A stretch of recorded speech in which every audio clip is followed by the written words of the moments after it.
भगवती सूत्र में बताया गया है, केवली णम भन्ते पणीयम मनंगवा व इंगवा धारिज्जा हंता धारिज्जा।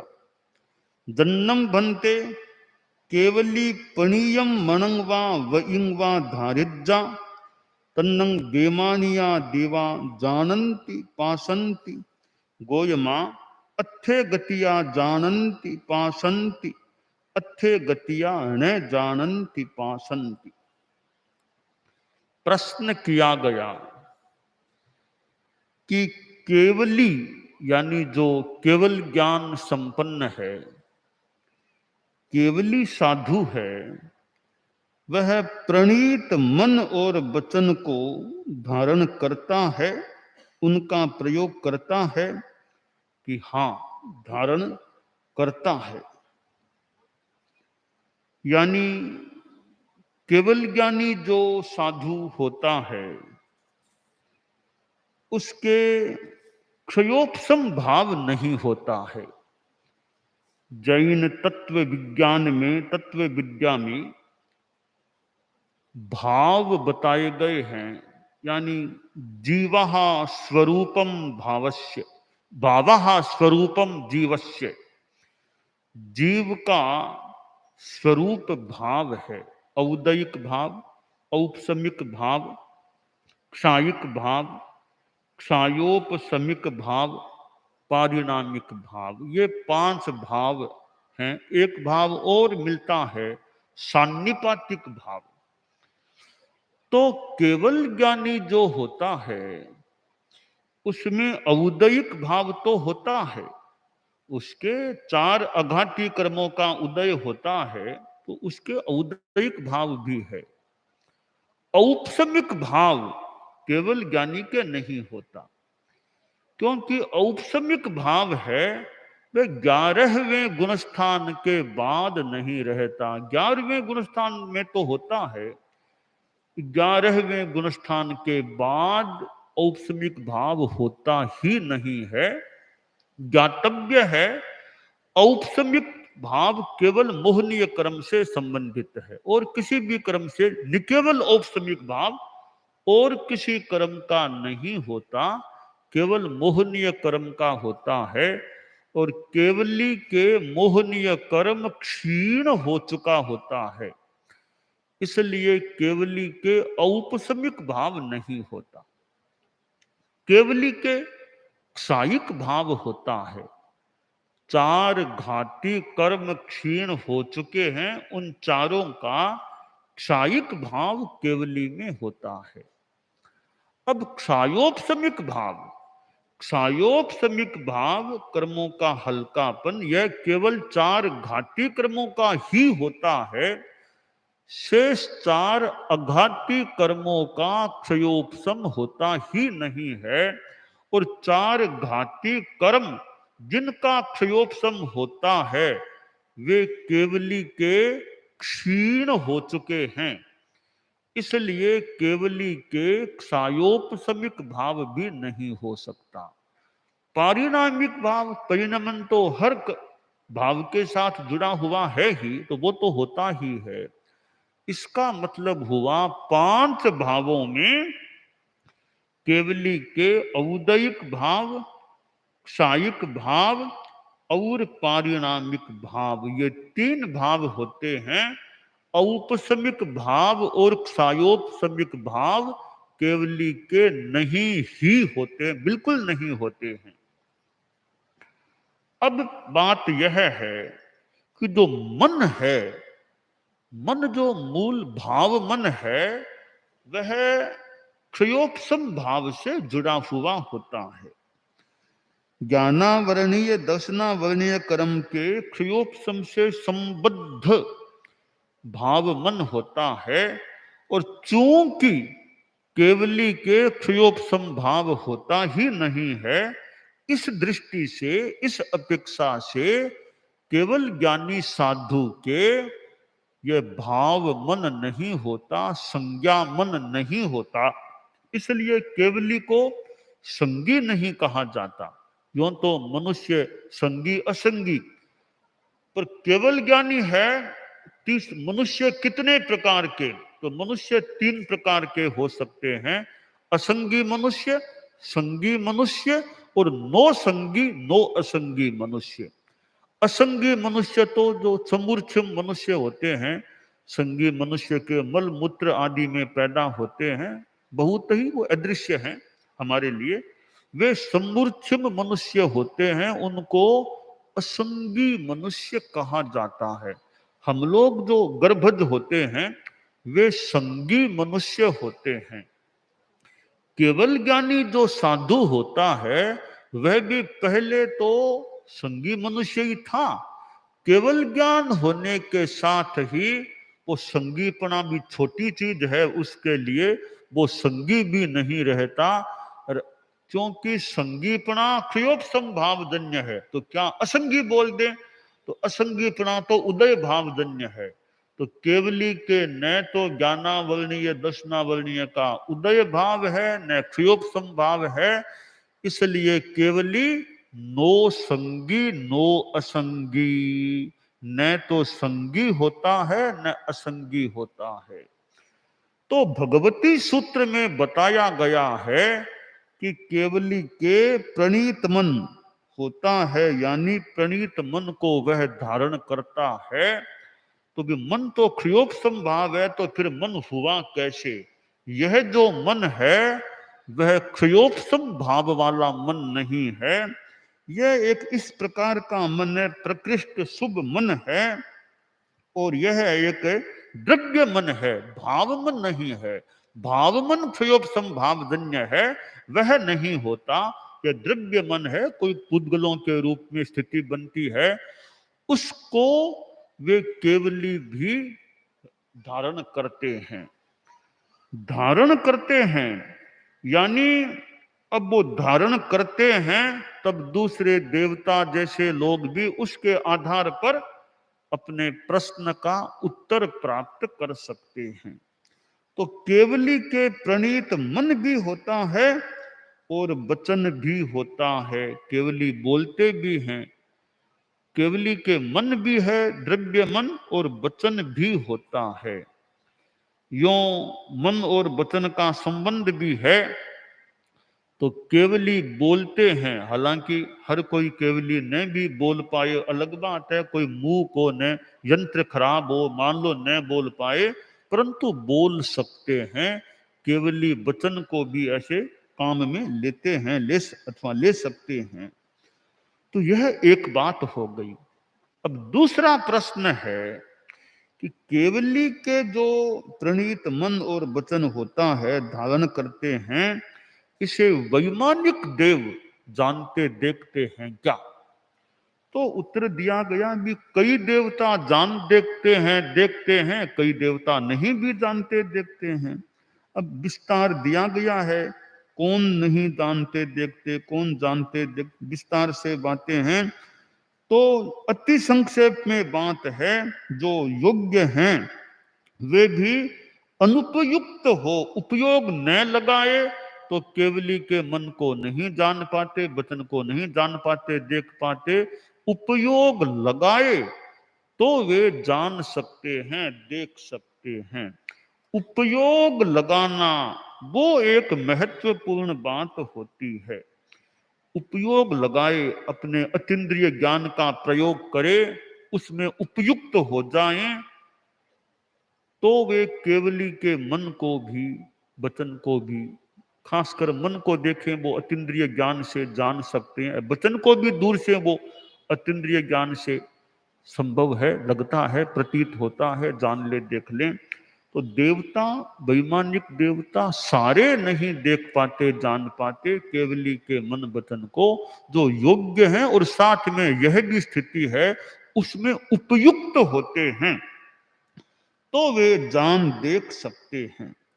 अब यह उपयुक्त शब्द है, आगम का पाठ है, अणुव उत्ताय उव उत्ताय तत्थणम जेते अणुव उत्ता ते न जानन्ति न पासन्ति।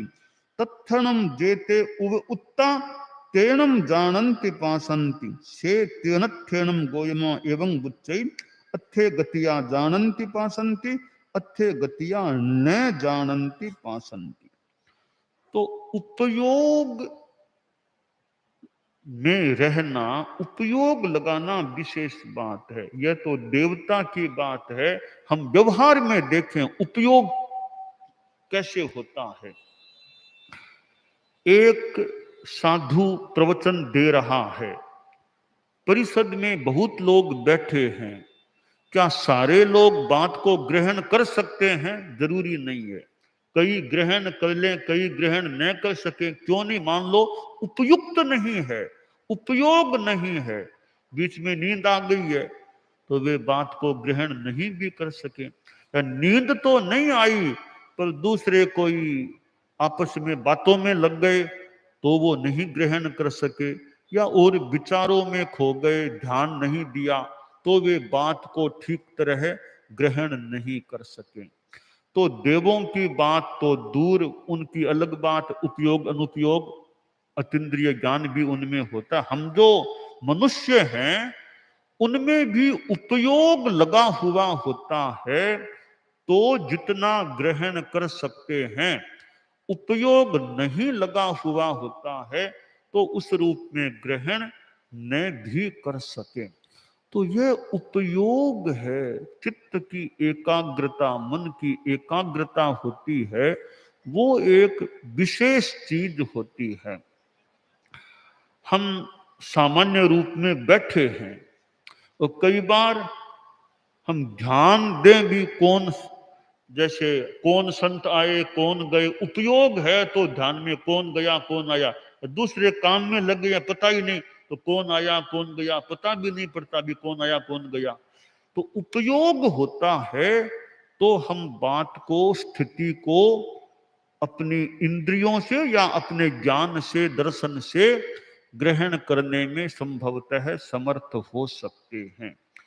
तो यह उपयोग की स्थिति जो भगवती सूत्र में पाठ आया है कि अणुव उत्ता और उव उत्ता, तो अनुपयुक्त और उपयुक्त, यह एक दिशा निर्देशक तत्व बन सकता है कि आदमी उपयुक्त कैसे रह सके।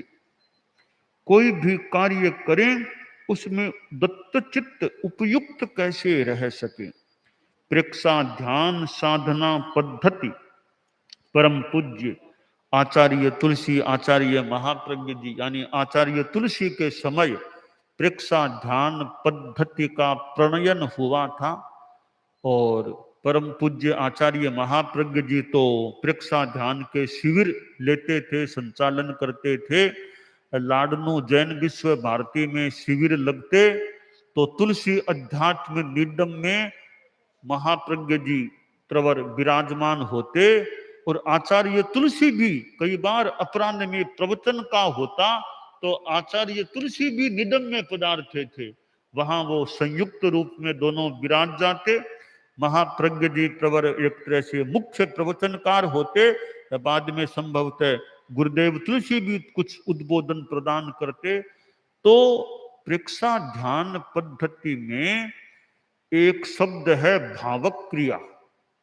ये भावक क्रिया जो है वो मुझे भगवती सूत्र में जो ये उत्ता पाठ है इससे मिलती जुलती या ऐसी ही बात लग रही है।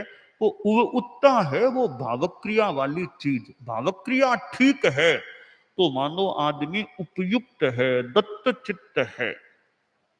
ये उपयुक्तता हमारे साधु साध्वियां हम लोग हैं। इरिया समिति के लिए जो बात आती है कि वो इरिया समिति है, उसमें इंद्रियत्थे विवज्यता सज्जाये चेव पंचहा तम मुक्ति तप पुरकारे उव उत्ते, या उव उत्ते पाठ आ गया है। वो भगवती सूत्र में जो पाठ है ना उव उत्ता, वैसा शाही पाठ वो इरिया समिति के संदर्भ में है। उव उत्ते, उपयुक्त रहे। तो चलने में साधु उपयुक्त है, दत्त चित्त है, भावक्रिया युक्त है, तो इरिया समिति की साधना अच्छी हो सकती है। आप लोग गृहस्थ हैं, वो सामायिक करते हैं, तो सामायिक में उपयुक्तता कितनी है, उसमें एकाग्रता, उसी में ध्यान ज्यादा रहे, वो स्थिति कितनी है। वरना मान लो सामायिक तो ले ली, प्रवचन सुने तब तो संभावना करें, वो ज्यादा मन हो सकता है प्रवचन सुनने में लग जाए। अकेले सामायिक करें, घर में करें, तो घर में या बिना प्रवचन के भी ठिकाने आदि में करें, तो सामायिक में उपयुक्तता कितनी है। अब सामायिक तो ले ली और कई गृहस्थ सांसारिक बातों में लग गए, अगर मान लो घर के बातें, व्यापार की बातें आदि आदि बातों में लग गए हैं, तो इसका मतलब कुछ सामायिक की साधना में वो प्रमाद हुआ हो सकता है। तो सामायिक में उपयुक्त, अभी अभी ये बातें नहीं, घर की बातें, व्यापार की बातें, अभी तो धर्म की बात ही करें तो धर्म की बात ही करें, तत्व ज्ञान की बात करें, साधना की बात करें, या अपना स्वाध्याय करें, जप करें। सांसारिक बातें हैं वे सामायिक में नहीं करनी चाहिए, ताकि सामायिक के अनुसार, अच्छी विधि के अनुसार अच्छी सामायिक हो सके। तो सामायिक नवकार मंत्र जैसा जप या और भी निर्वध्य योग रहे, वैसी जागरूकता रहनी चाहिए कि सावध्य योग हो जाए, इससे बचने का प्रयास हो। तो सामायिक में दत्त चित्तता, शनिवार को समय मिले तो शाम को 7 से 8 बजे के बीच सामायिक का क्रम चले। किशोर क्या, बड़े क्या, युवा क्या, भी आज शनिवार है, शाम को 7 से 8 के बीच आज सामायिक करें। तो यह सामायिक है, बस उसमें उपयुक्तता अच्छी रहे निर्वध्य रूप में, तो वो सामायिक ज्यादा लाभदायी सिद्ध हो सकती है। और सामायिक में उपयोग न रहे, अब चलना है, ज्यादा तो सामायिक में चलना ही नहीं चाहिए, एक जगह रहना ज्यादा, फिर भी थोड़ा बहुत मान लो आवश्यक है चलना पड़े, तो बिना देखे नहीं चलना। इरिया समिति, साधु की तरह इरिया समिति, कोई कीड़ा मकोड़ा पाम के नीचे आकर मर न जाए, तकलीफ न हो जाए, तो सामायिक में यो बिना देखे नहीं चलना चाहिए। हो सके वहां तक तो न चलना पड़े तो बढ़िया, रात में तो और ही ज्यादा। दिन में तो फिर भी मान लो संतों से तत्व ज्ञान की बात करने के लिए आपको थोड़ा आना पड़ा, रात में तो और भी न चलना पड़े।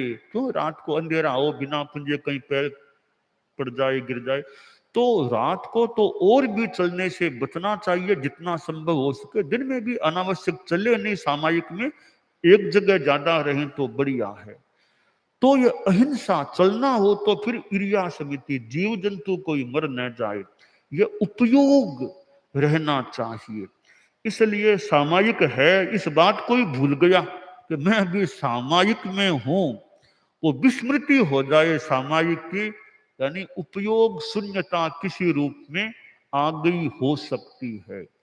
तो ये उपयोग भगवती सूत्र में जो ये 2 शब्द दिए हैं, दिए तो देवों के लिए हैं, वैमानिक देवों के लिए, अणुव उत्ता ये, उव उत्ता ये, हम इन दोनों शब्दों से यह सीख ले सकते हैं, हमारी धार्मिक क्रिया में उपयुक्तता, दत्त चित्तता अच्छी रहे तो उसका अच्छा फल प्राप्त हो सकता है।